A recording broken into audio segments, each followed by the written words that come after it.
E o Gastão Vieira, ele tinha essa respeitabilidade desses empresários, e com isso ele conseguia manejar muito bem, inclusive, o próprio financiamento da campanha dele, que era marcadamente feito por empresas de educação, especialmente de ensino superior, né? Universidades, centros universitários e instituições de ensino superior.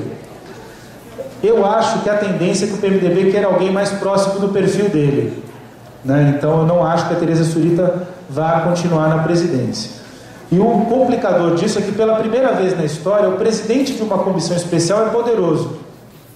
Normalmente o presidente de uma comissão especial, ele é alguém só que é o mediador da mesa, assim, dos trabalhos, né? Agora o Gastão foi um presidente que tentou influir na relatoria do projeto como nenhum outro. Então o PMDB, eu acho que ele vai querer essa característica. E ele precisa ter essa característica, por quê? Porque ele precisa respaldar os financiadores de campanha, que é o setor privado. Então a gente tem que ter bastante atenção sobre essa perspectiva. O Gastão Vieira no início não respeitava muito o trabalho da campanha. E aí, pela nossa força de mobilização, para ele o evento no Ceará foi um trauma, porque ele viu, pô, esses caras de fato têm bala na agulha, né? Eles conseguem mobilizar a gente. Aí ele começou a ficar com receio e começou a respeitar.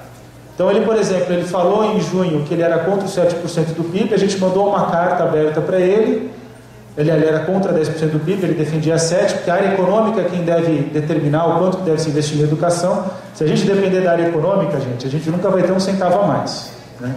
O Palocci não queria dar os 10% da complementação da União ao Fundeb. Dizendo a verdade, nem o ministro o Fernando Haddad defendia muito a complementação de 10% do Fundeb. Ele era bem tímido, como ele está tendo tímido também com 10% do PIB. Mas a gente mandou uma carta e o Gastão ficou com medo e já falou, não, é preciso 10% do PIB. Então ele era um cara que estava sensível. A gente vai ter que reconquistar toda a nossa legitimidade perante o próximo presidente, caso não seja a Tereza Surita. Eu imagino, aí aqui assim, é uma indicação, que tem alguns candidatos muito fortes. Gabriel Chalita, do PMDB de São Paulo. Péssimo, né? Todo mundo... Não tenho vergonha de dizer não, gente. Eu acho que ele não é uma pessoa que pensa como a gente, e nem ele é tão sensível assim às nossas questões. A outra possibilidade é o Lelo Coimbra, do PMDB do Espírito Santo, foi secretário estadual de Educação. Aí o pessoal do Espírito Santo pode dar mais informação, eu conheço pouco. E tem a possibilidade do Renanzinho, que é o Renan Filho, que é o filho do Renan Calheiros. Então, é mais ou menos por aí. Agora, em política, gente, e no Congresso Nacional tudo muda muito. As coisas mudam muito. Pode ser que nenhum dos três se torne o presidente da comissão especial e fique a Tereza Surita até segunda-feira. Mas hoje o debate está em torno desses três nomes mais fortes. Tá certo? Sobre a pergunta da professora Maria Luísa. A professora Maria Luísa fez uma pergunta sobre o que significa a agilidade da campanha. É sempre importante lembrar a diferença dos espaços, né? Esse modelo que a gente trabalha funciona para nós, mas ele não é um modelo que deve ser implementado para outras entidades, outros movimentos de educação. Esse é o nosso jeito de trabalhar, né? A campanha, ela fala sobre política pública de educação. Então, vou dar um exemplo da questão da agilidade. Saíram os resultados do Enem, e a primeira coisa que o MEC fez foi dizer que, olha, o Brasil melhorou. E aí melhorou porque instituiu o Enem. Então, assim, é como se o próprio exame melhorasse a qualidade do ensino médio. E a gente respondeu, né, no estado de São Paulo, que não. E que se teve alguma melhora é das redes estaduais e dos professores na sala de aula. Porque é muito irônico que quando tem uma melhora, a melhora é da gestão nacional. E quando tem alguma piora, a imprensa diz que é do professor a culpa. Então, quer dizer, quando tem alguma melhora, a gente tem que atribuir a quem de fato trabalha. Porque ninguém senta, esse é um ponto que é fundamental, ninguém senta no cotidiano da escola, na cadeira do professor e dá uma aula para poder dizer que é o responsável pela melhoria. É só o professor que está ali no cotidiano, é que pode de fato dar essa melhoria. O problema é que o professor, eu costumo dizer assim que o professor ele sofre um pouco daquele brinquedo de parque de diversão, que é aquele sapinho que levanta e você dá uma marretada. Toda vez que tem algum mérito, o professor, se ele levanta, ele toma uma marretada na cabeça. Então, a gente tem que quebrar essa realidade, tem que atribuir ao professor as boas notícias da área. E a notícia do Enem nem é tão boa assim, infelizmente, mas no que ela é boa é mérito de quem trabalha lá no dia a dia e não do MEC. Então, o tempo está estourado. Então, quando a gente fala que isso, sem desconsiderar que o MEC tem alguns programas que são bons, etc., mas é ali que se dá a realidade. Então, quando a gente fala de agilidade, professor, é de responder a isso.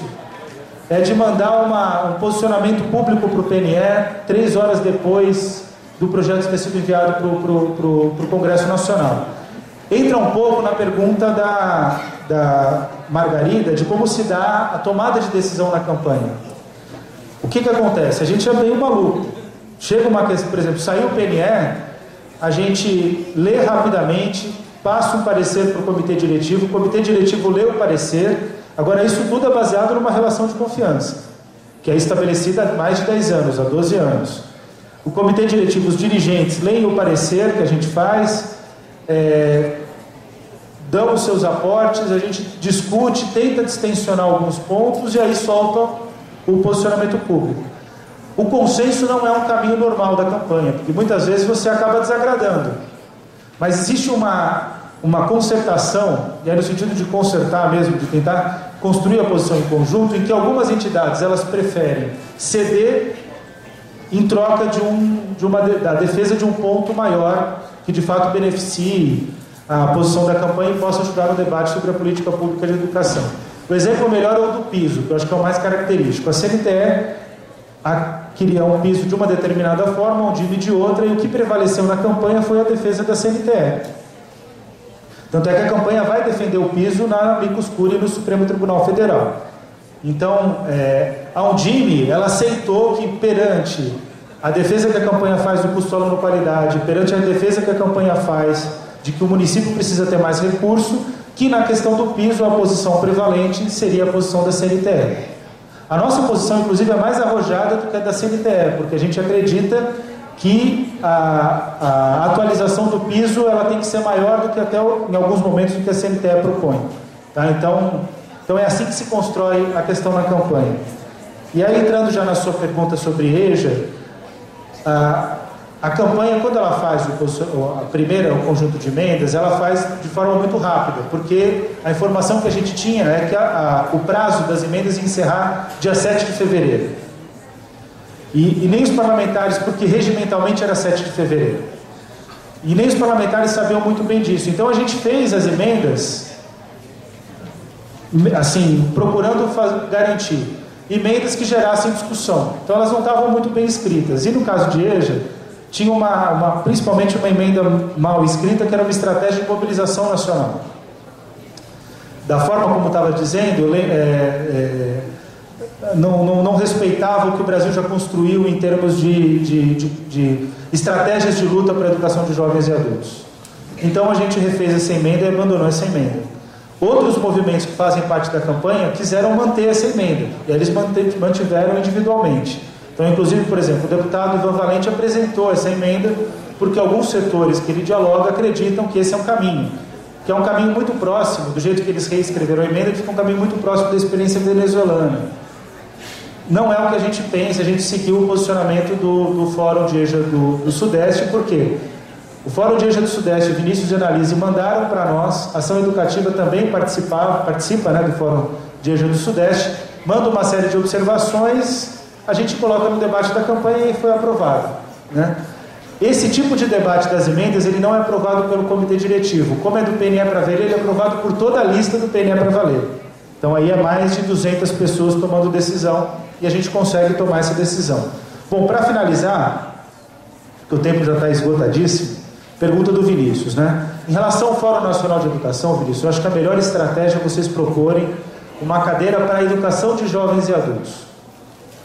Porque se vocês propuserem uma cadeira, por exemplo, para o ENEJA, pode existir pressão de outros movimentos que supostamente se consideram, não sei como vocês podem, qual representatividade vocês pediriam, ou para algum fórum específico, representando os outros. A minha sensação é que outros movimentos vão dizer que também são representantes da área, e não são. Ninguém é mais legítimo do que esse encontro aqui.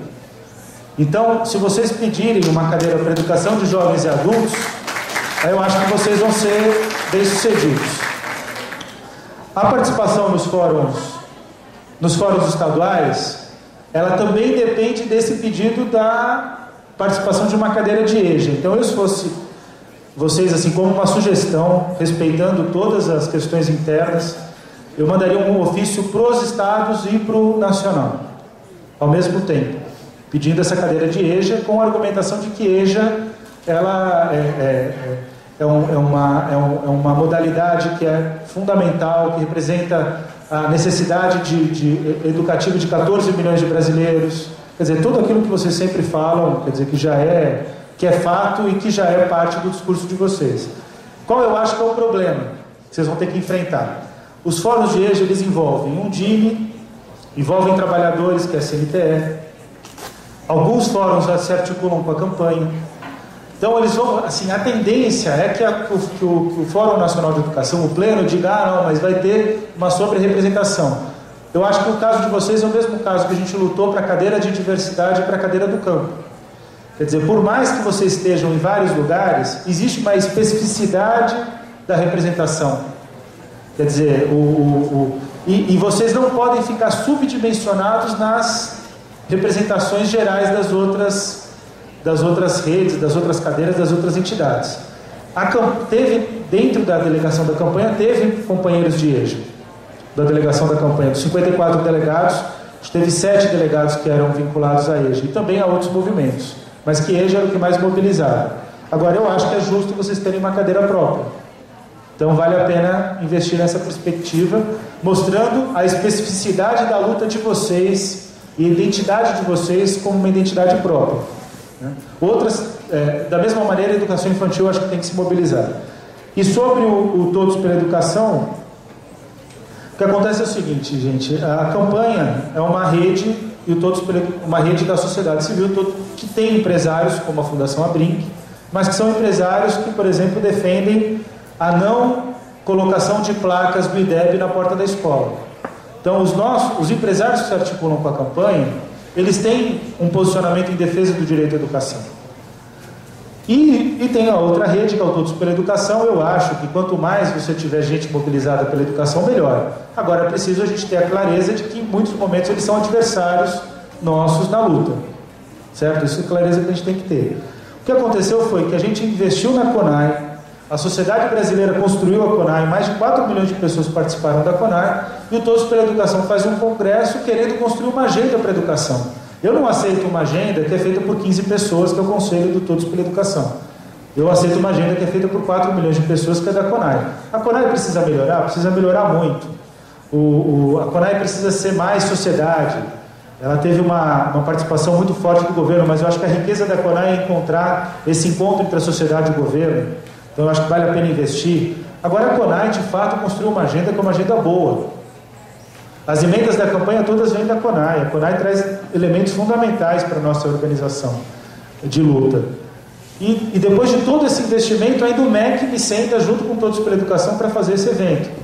Ainda várias outras entidades acadêmicas sentam. Agora tem algumas boas notícias. A Amped veio junto nessa carta e é coautora dessa carta. A CNTE foi para o encontro do Todos pela Educação, mas defendeu a carta. A Undime defendeu a carta. Então, o que a gente não pode aceitar é quando o empresário perde, que ele perdeu na CONAI, ele querer criar um outro espaço, e aí com a força de um Gerdau, com a força de uma Milo Vilela, com a força de grupos empresariais muito grandes, mobilizarem o governo para aceitarem aquela agenda como sendo uma agenda. A gente não vai aceitar. A nossa agenda é a CONAI.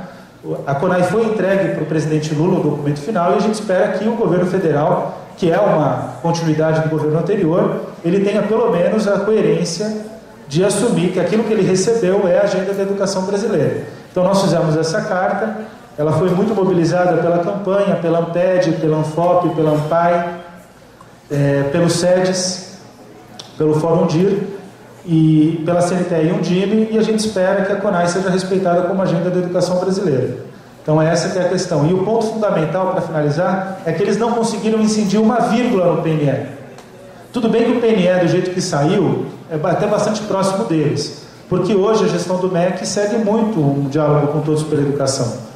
Então eles até estavam satisfeitos, eles não queriam que tivesse nenhuma alteração. Mas nas audiências públicas eles não se fizeram presentes. Então, a gente não pode aceitar que quem perde queira criar outro espaço de incidência. Eu acho que essa foi a tentativa desse Congresso, a gente respondeu e vai cobrar a coerência do governo, né? A gente tem tido uma boa interlocução até com o governo, com alguns setores do MEC, nesse sentido de cobrar essa coerência.